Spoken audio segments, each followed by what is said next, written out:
Hari ini adalah hari raya Tuhan kita Yesus Kristus, Raja semesta alam. Bacaan-bacaan yang kita dengarkan panjang, homilinya mungkin akan panjang, mungkin 2 jam gitu kira-kira. Saya mulai dengan pertanyaan. Apakah dalam hidup kita ini kita butuh raja? Raja seperti Raja Charles gitu, atau Raja Hayam Wuruk gitu, atau raja siapa gitu,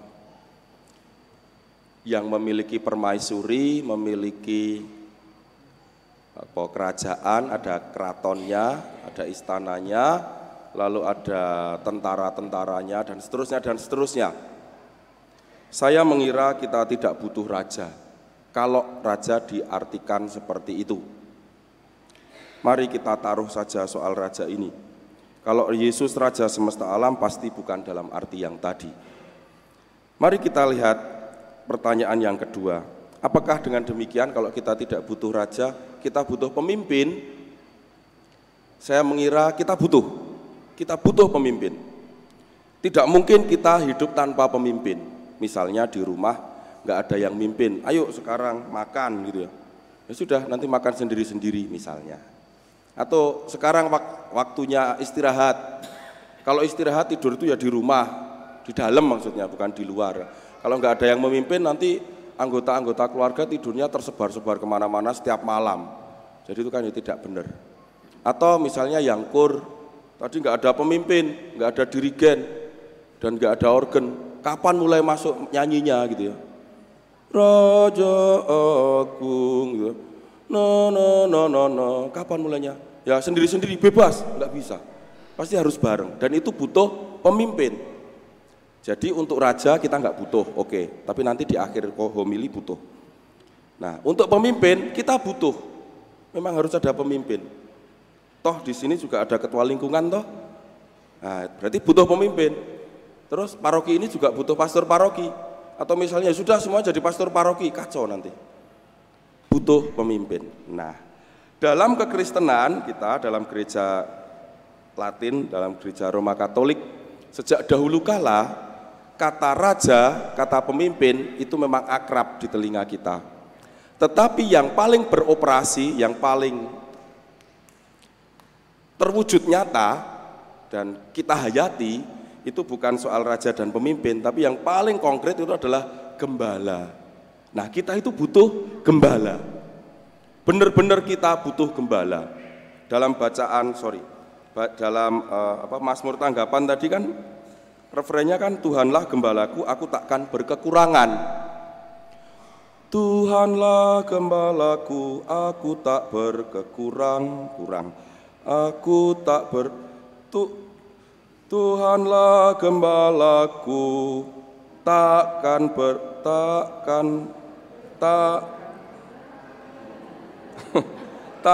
berkekurangan aku gitu ya. Lagu ini lebih enak daripada yang tadi. Ayo jujur, Mazmur sekarang tuh nggak enak gitu. Mazmur tanggapan sekarang nggak enak. Tuhanlah gembalaku, takkan berkekurangan aku. Ya sudah, intinya pokoknya kalau ada Tuhan sebagai gembala itu kita nggak kurang. Lalu apa fungsinya gembala? Fungsinya supaya kita penuh. Karena tanpa gembala, saya ulangi, Tuhanlah gembalaku, takkan kekurangan aku. Ya kan? Kalau ada gembala kita tak kekurangan. Artinya kalau nggak ada gembala kita kurang. Iya. Makanya gembala itu sangat penting dalam hidup kita, dalam hidup beriman kita. Karena tanpa gembala kita kurang. Kurang apa? Kurang segalanya. Kita itu nggak cukup hidup kita itu. Tuhan adalah gembalaku, ku takkan berkekurangan. Ia membaringkan daku di padang rumput yang hijau, membimbing aku ke air yang tenang, dan seterusnya. Jadi kalau nggak ada gembala, aku nggak nyampe ke padang rumput yang hijau. Kalau nggak ada gembala, aku nggak nyampe ke air yang tenang. dalam bacaan pertama tadi nyata sekali di sini, kalau nggak ada gembala kita itu kurang. Benar, kita kurang. Dengar, aku sendirilah yang akan memperhatikan domba-dombaku dan mencari mereka. Kalau nggak ada gembala dan kita sebagai domba, kita kurang perhatian. Kalau nggak ada gembala, kan kita dicari oleh gembala, berarti kita hilang. Karena dicari, hilang kita. Seperti gembala mencari domba, waktu domba tercerai dari kawanannya. Kalau nggak ada gembala, kita tercerai. Begitulah aku akan mencari domba-dombaku dan aku akan menyelamatkan mereka. Kalau nggak ada gembala, kita nggak selamat. Singkatnya, tanpa gembala kita kurang. Hidup ini kurang, nggak lengkap. Maka kalau Bapak, Ibu, saudara-saudari yang terkasih suatu saat mengalami kekurangan, nyanyikanlah ini. Tuhanlah gembalaku, takkan kekurangan aku. Gitu, harus nyanyi itu. Saya sarankan itu. Wong saya itu kalau pas kurang, agak kurang gitu loh. Ya kan kita bisa kurang macem-macem ya. Tapi kalau lapar nggak usah nyanyi ini, sudah masuk ke ruang makan terus makan aja. Kekurangan yang sifatnya itu benar-benar manusiawi, kerinduan-kerinduan kita, mungkin perhatian-perhatian kita, sudah berusaha sekuat tenaga bekerja dari pagi, sore, sampai malam, kok pulang kok kayak gini rasanya, itu kan bisa berulang kali terjadi toh. Dan kalau sudah begitu, Tuhanlah gembalaku, aku tak berkekurangan, gitu ya. Salah terus di otak saya, kurang memang ini. Jadi memang ada saatnya kita itu kurang, bahkan dalam masa-masa tertentu dalam hidup kita bukan hanya kurang, kita itu jatuh dan hilang. Pada saat itulah kita butuh gembala, dan Tuhan itu adalah gembala. Di akhir bacaan yang pertama tadi dikatakan begini, yang hilang akan kucari, yang sesat ku bawa pulang, yang luka ku balut, yang sakit ku kuatkan, yang gemuk dan kuat kulindungi, tidak kupotong. Iya, gembala itu seperti itu. Jadi ada saatnya kita hilang, benar hilang. Gak tahu bagaimana pengalaman kita masing-masing mengalami, aku kok hilang ya ini ya, kok jadi gini hidup saya gitu ya. Tanpa gembala yang menyelamatkan, hilang betul loh kita itu. Maka yang disebut Tuhan penebus itu begini, persis di sini fungsinya.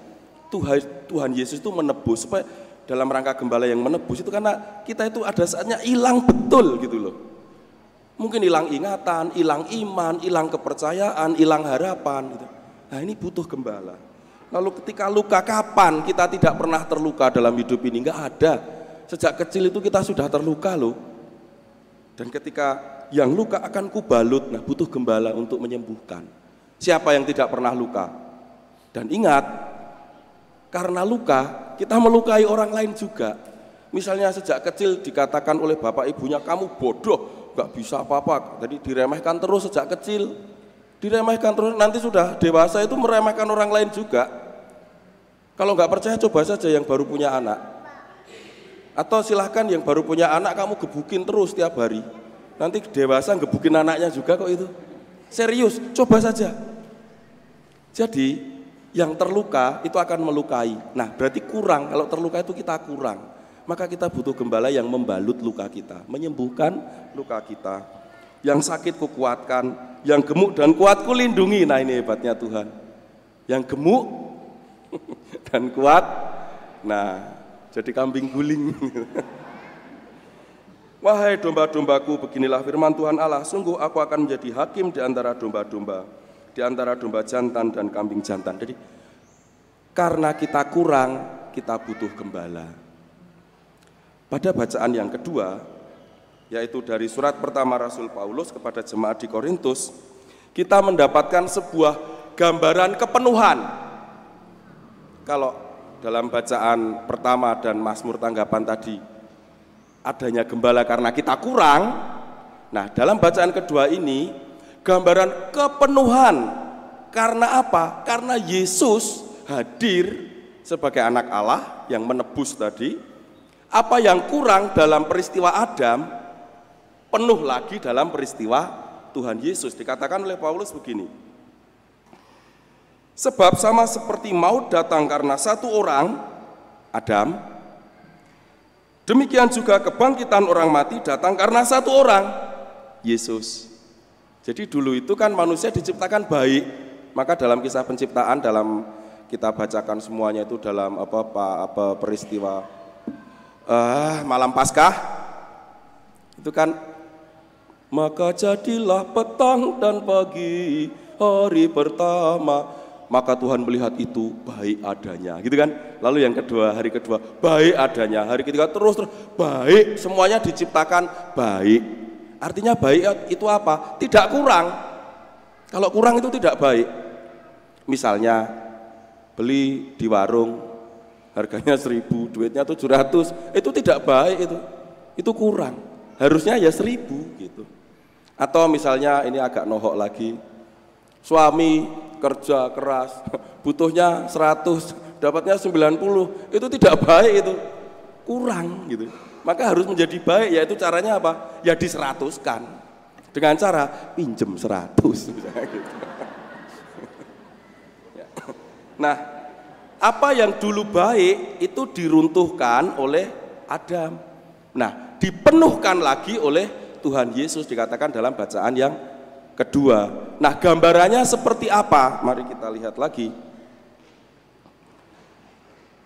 Dan kalau segala sesuatu telah ditaklukkan di bawah Kristus, yaitu kematian, artinya hidup yang kurang tadi atau hidup yang hilang, maka Kristus sendiri sebagai anak akan menaklukkan dirinya di bawah Dia yang telah menaklukkan segala sesuatu, supaya Allah menjadi semua dalam semua. Nah, ini penuh. Kalau Allah menjadi semua dalam semua, menjadi yang kurang-kurang itu penuh lagi. Dan itulah kerajaan Allah. Dan disitulah Allah meraja, menjadi raja. Nah, tadi di depan rajanya kita singkirkan. Nah, sekarang muncul lagi ini. Lalu Allah menjadi raja karena Allah memenuhkan semua kekurangan kita. Tetapi keadaan itu terjadi setelah kehidupan di dunia ini. Apakah selama kita hidup di dunia ini kita bisa penuh persis seperti di dalam kerajaan Allah kelak di surga? Jawabannya ya, bisa tidak. Bisa ya, bisa tidak. Bisa ya karena apa? Yesus telah hadir penebusan, lalu kita penuh. Betul, bisa ya, memang begitu. Maka Tuhan Yesus kan mengajarkan doa Bapa kami yang ada di surga, dimuliakan di atas bumi seperti dalam surga. Nah, itu yang di bumi ini seperti di sana. Berarti dengan demikian iya, tapi juga bisa tidak. Tidaknya kenapa? Lalu nyatanya keadaan kita kurang terus. Kita terus menerus masih berbuat dosa. Kita masih terus menerus membuat orang lain menderita misalnya. Kita masih terus-menerus belum sanggup mencintai dengan seluruh hidup kita, gitu ya. Kita masih terus-menerus jatuh lagi dalam dosa. Berarti ya dan tidak. Nah, bagaimana supaya ya dan tidak ini menjadi ya semua? Nah, kita masuk bacaan Injil. Nah, dalam bacaan Injil ini panjang banget ini, tapi ada intinya. Si raja tadi mengatakan, ketika ada nah ini lapar, haus, orang asing, telanjang, sakit, penjara. Ini keadaan seperti ini kan keadaan kurang lagi. Ini keadaan kurang lagi. Lapar itu kan kurang makan. Haus, kurang minum. Asing, kurang persaudaraan. Bisa jadi loh dalam keluarga itu ada orang asing di situ, padahal anaknya sendiri diasingkan, hati-hati itu bisa terjadi sadar nggak sadar. Terus telanjang, ya dipermalukan, kan malu telanjang. Jangan-jangan kita juga suka mempermalukan orang lain. Atau sakit hati, sakit macam-macam. Atau dalam penjara, terkungkung, tidak mengalami kebebasan. Nah, ini kan semua keadaan kurang. Dan ketika si raja tadi mengatakan, keadaan kurang ini kita bantu saudara-saudara kita. Nah, kerajaan Allah sudah terjadi pada saat itu. Lalu dikatakan Sesungguhnya segala sesuatu yang kamu lakukan untuk salah seorang saudaraku yang dalam keadaan kurang tadi, itu telah kamu lakukan untuk aku.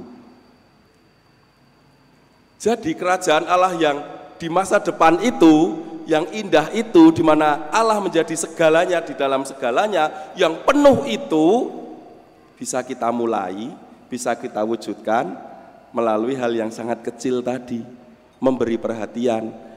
Yang berkekurangan kita penuhi, dan barangkali itu orang-orang yang dekat dengan kita. Nah, Yesus Kristus, Raja semesta alam, hari ini kita rayakan, meminta kita untuk memenuhi kekurangan-kekurangan kecil itu.